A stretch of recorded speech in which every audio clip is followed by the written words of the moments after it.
Welcome to the app. To access the correct features, you will need to select your role. For this tutorial, we will choose the Trader role. From the main dashboard, navigate to and select the Payment Management option.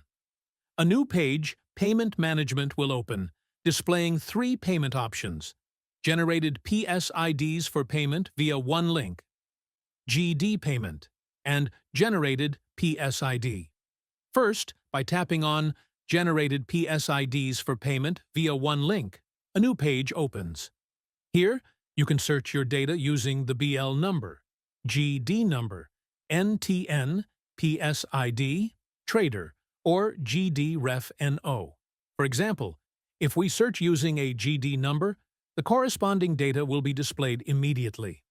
To check paid transactions, we'll go back and select the GD payment option.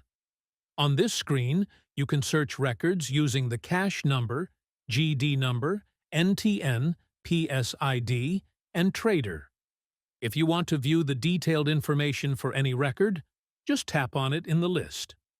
Finally, let's return to Payment Management and tap on Generated PSID.